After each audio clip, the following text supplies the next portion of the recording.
तो बच्चों हम अक्षीय स्थिति के बाद अब अगला डेरिवेशन देखते हैं निरक्षीय स्थिति का। तो वैद्युत द्विध्रुव के लिए निरक्षीय स्थिति क्या होगी इसको हम देखें। तो पहले हम वैद्युत द्विध्रुव बनाएं। तो हमने माना कि हमारा AB एक वैद्युत द्विध्रुव है जो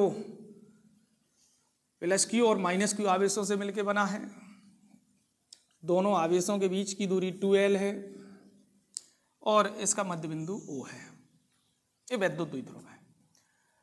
इस वैद्युत द्विध्रुव के लिए हमें निरक्षीय स्थिति में या लंबवर्धक स्थिति में विद्युत क्षेत्र की तीव्रता निकालनी है। तो पहले हम निरक्षीय स्थिति को परिभाषित करें, तो उसको देखें कहाँ होगी।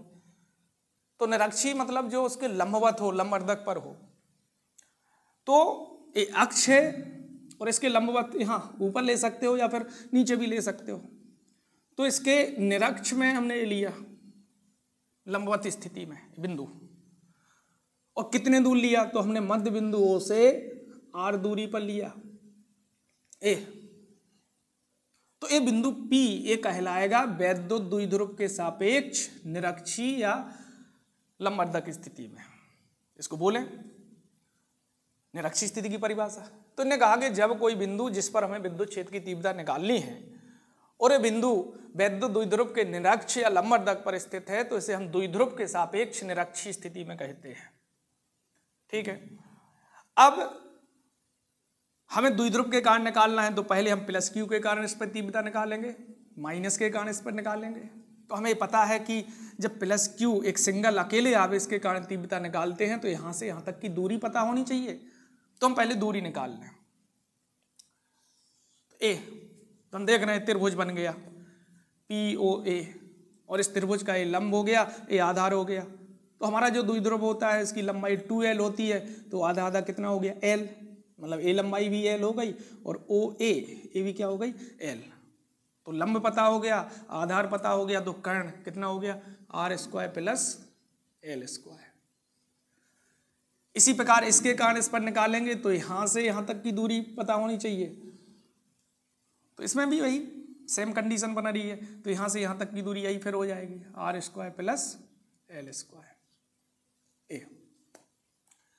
अब इतना जो हमने डायग्राम बना लिया, इसकी हमें भाषा लिखनी पड़ती है डेरिवेशन में। तो भाषा हम रटे नहीं, इस चित्र को देखकर बनाना सीखें, इससे फिजिक्स आसान हो जाएगी। तो भाषा क्या लिखेंगे? तो हम भाषा लिखेंगे चित्रानुसार AB एक वैद्युत द्विध्रुव है जो +q -q आवेशों से मिलकर बना है, बीच की दूरी 2L है। द्विध्रुव के मध्य बिंदु O से निरक्षीय स्थिति में एक बिंदु P है जिस पर हमें विद्युत क्षेत्र की तीव्रता निकालनी है। ठीक है, भाषा हो जाएगी। अब हम +q आवेश के कारण P पर निकालें, तो इतना सब कुछ भूल जाएं और केवल +q के कारण इस पर निकालें। तो वो अकेला बिंदु आवेश के कारण तीव्रता निकाली थी, वो सूत्र डायरेक्ट अप्लाई कर दें। ठीक है। अतः +q आवेश के कारण बिंदु P पर विद्युत क्षेत्र की तीव्रता, तो डायरेक्ट हम लिख दें E = 1/4πε0 या नॉट, और यदि चारों ओर परावैद्युत माध्यम है तो के भी साथ में अभी से ले सकते हैं, लास्ट में लगा देना, और इनटू q/ दूरी का वर्ग। तो यहां से यहां तक की दूरी ये है AP, तो AP²। पहले आवेश के कारण निकाल रहे हैं तो 1 लिख दें। तो E1 = 1/4πε0 के इंटू q/ दूरी का वर्ग। तो यहां से इस आवेश से यहां तक की दूरी ये है और इस पर वर्ग लगा है तो रूट हट जाएगा, तो R² + L²। तो +q आवेश के कारण P पर तीव्रता ये मिली। इसी प्रकार -q के कारण इस पर निकालें, तो इसी प्रकार -q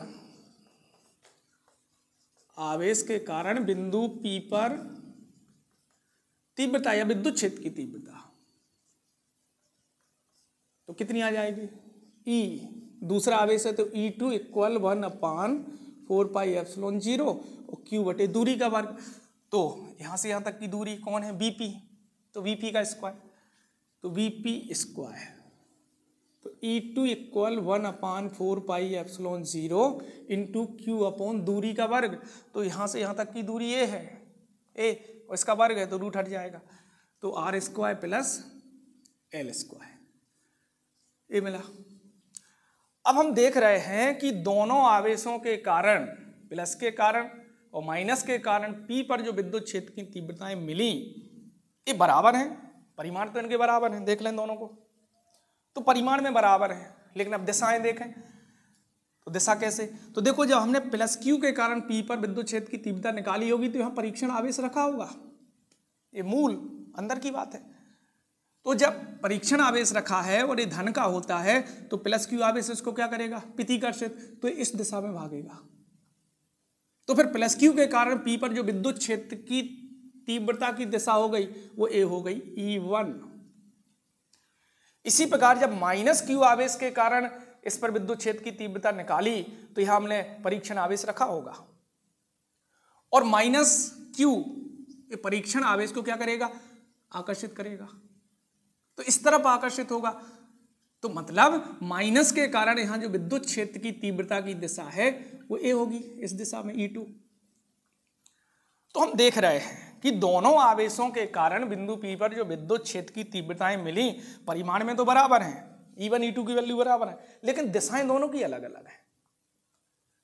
तो ऐसी कंडीशन में हम इनको नहीं जोड़ सकते, हमें परिणामी दोनों के कारण परिणामी विद्युत क्षेत्र निकालना है, तो दिशाएं अलग हैं तो हम नहीं जोड़ सकते। तो क्या करें फिर, तो इसके लिए हम E1 और E2 को घटकों में बांटे। तो E1 ए है, तो E1 को हमने दो घटकों में बांटा, तो E1 का एक क्षैतिज घटक निकला और एक ऊर्ध्वाधर घटक निकला, ये हमने 11वीं क्लास में पढ़ा है। तो हम मान लें कि यहां पर एक कोण थीटा था, तो इस समय ए भी क्या हो जाएगा, थीटा।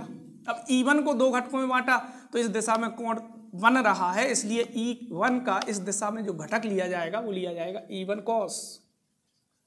तो क्षैतिज घटक cos हो गया तो लंबवत दूसरा घटक कौन हो जाएगा, E1 sin थीटा। इसी प्रकार इस E2 को दो घटकों में बांटे, तो E2 का एक घटक ये मिलेगा क्षैतिज दिशा में और दूसरा घटक ऊर्ध्वाधर या लंबवत, तो ये थीटा है तो एकांतर ये थीटा हो जाएगा, और E2 का एक घटक ये निकला, इसको नाम दिया हमने E2 cos। तो क्षैतिज घटक ये निकल आया और एक लंबवत घटक ये आ जाएगा, ये निकला अपना E2 sin थीटा। हम देख रहे हैं कि ये दोनों घटक E1 sin और E2 sin, ये दोनों घटक परिमाण में बराबर हैं, विपरीत हैं, अतः एक दूसरे को निरस्त कर देंगे, कैंसल कर देंगे, अर्थात एक दूसरे को समाप्त कर देंगे, तो इनको छोड़ें। अब मिले क्षैतिज घटक, तो क्षैतिज घटक एक ही दिशा में होने के कारण जुड़ जाएंगे और हमें बिंदु P पर जो परिणामी विद्युत क्षेत्र की तीव्रता मिलेगी वो इन क्षैतिज घटकों के योग से मिलेगी, तो इनको जोड़ दें। अतः ये भाषा लिखेंगे जो हमने यहां बोली है घटकों की, और ये नोट्स में लिखी है। अतः बिंदु P पर परिणामी विद्युत क्षेत्र की तीव्रता, विद्युत क्षेत्र की तीव्रता, और परिणामी विद्युत क्षेत्र की तीव्रता कैसे मिली हमें, क्षैतिज घटकों के योग से, अर्थात E1 cos और E2 cos इनका योग कर दें, तो परिणामी विद्युत क्षेत्र है उसको हम E से बताएं और किसके बराबर होगी, दोनों घटकों के योग के, तो E1 cos plus E2 cos theta. E1 और E2 की वैल्यू रख दें, ये E1 की वैल्यू है, E2 की वैल्यू है, वो दोनों बराबर हैं, चाहे कोई भी रख दो। तो E इक्वल E1 का मान रखा 1/4πε0 के, यदि के ले रहे हो साथ में तो के ले लो, के इंटू कॉस। E2 की वैल्यू E2 की है 1/4πε0 के इंटू कॉस। दोनोके हम देख रहे हैं कि सेम राशियां हैं तो दोनों जुड़ जाएंगी, या कॉमन लेके कॉस कॉस जोड़ दो, तो E इक्वल 1/4πε0 के इंटू 2 cos थीटा।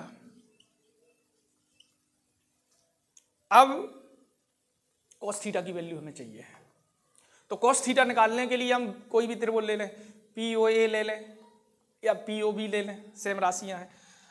अतः त्रिभुज POA में cos थीटा इक्वल आधार बटे कर्ण, तो आधार और कर्ण मतलब L अपॉन ये अंडर रूट की राशि है, L अपान R square plus L square का रूट, और ये वैल्यू उठा के इसमें रख दें कॉस की जगह। तो हम साफ करते हैं इसको,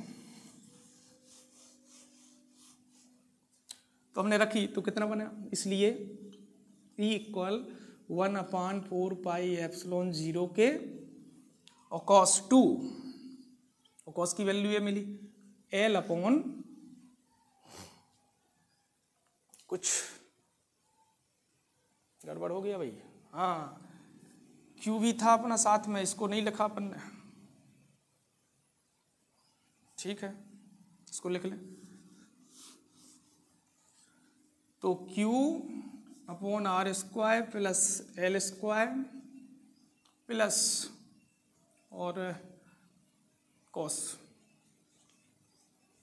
1/4πε0 के Q cos R square plus L square, ये अपन देख नहीं पाए इसको।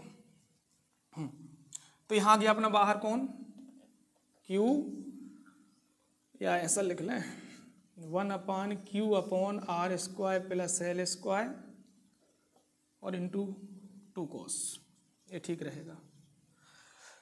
तो आ गया अपना 2Q, तो 2Q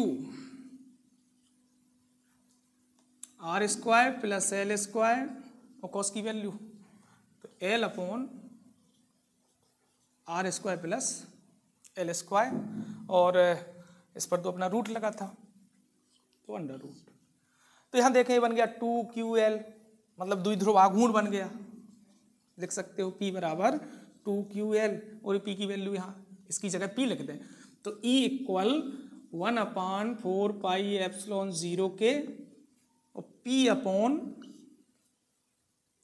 इन दोनों कोष्टक में जो राशियां हैं आधार समान है, इनकी घातों का गुणा कर दें।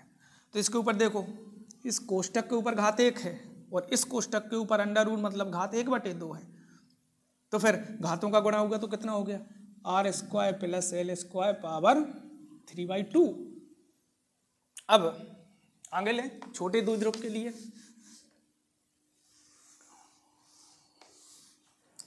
तो आदर्श द्विध्रुव के लिए या छोटे द्विध्रुव के लिए, आदर्श द्विध्रुव के लिए L लेस